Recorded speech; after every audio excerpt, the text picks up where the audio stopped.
एक समय की बात है। एक गांव में एक मूर्तिकार रहता था। मूर्तिकला के प्रति उसका अधिक प्रेम होने के कारण संपूर्ण जीवन उसने अपना मूर्तिकला को समर्पित कर दिया। वह इतना पारंगत हो गया कि उसकी बनाई हुई हर मूर्ति जीवंत दिखाई देती।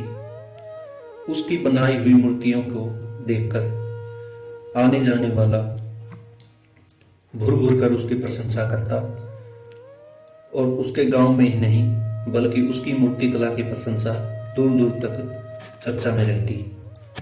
और जैसे सामान्यतः एक व्यक्ति के भीतर अहंकार पैदा हो जाता है कि मैं ही श्रेष्ठ हूं, उसके मन के अंदर भी घमंड पैदा हो गया और वह सोचने लगा मैं ही सर्वश्रेष्ठ मूर्तिकार हूं। उम्र बढ़ते बढ़ते उसका अंत समय निकट आ गया और मृत्यु से बचने के लिए उसने एक युक्ति सूझी। यमदूत से बचने के लिए उसने एक युक्ति सूझी कि मैं 10 ऐसी मूर्तियां बनाऊंगा जो हूबहू मेरे जैसी लगेंगी और मैं उनके बीच में जाकर बैठ जाऊंगा, जिसके कारण यमदूत मुझे नहीं पकड़ पाएगा।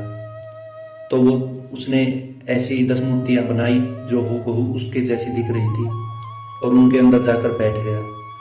जैसे ही यमदूत आया वो भी चौंक गया कि ये तो हो ही नहीं सकता कि 10 लोग एक से हों। तो उसने सोचा यह मूर्तिकार की कोई चाल है और इसे मुझे नष्ट करना पड़ेगा। तो मूर्तियां तो उसने तोड़ी नहीं और उसके मन में एक युक्ति सूझी कि मैं मूर्तिकार के घमंड पर प्रहार करूंगा और इन मूर्तियों की प्रशंसा करते करते इनमें त्रुटि बताऊंगा। और उसने कहा कि ये तो बहुत सुंदर मूर्तियां हैं और उसने रह रहकर उसकी प्रशंसा की और एकदम से बोला कि लेकिन एक इसमें त्रुटि छोड़ दी। और त्रुटि कहते ही मूर्तिकार बाहर निकलकर बोला कि त्रुटि ये तो असंभव है, मेरी मूर्तियों में त्रुटि हो ही नहीं सकती। उसके घमंड के कारण उसने ये बात कह दी और बाहर निकल आया। जैसे ही बाहर निकला यमदूत उसे उठा ले गया। तो इस कहानी से हमें क्या सीख मिलती है कि अहंकार विनाश का कारण होता है, इसलिए अहंकार को कभी भी मत पाले और अहंकार को खुद पर हावी न होने दें।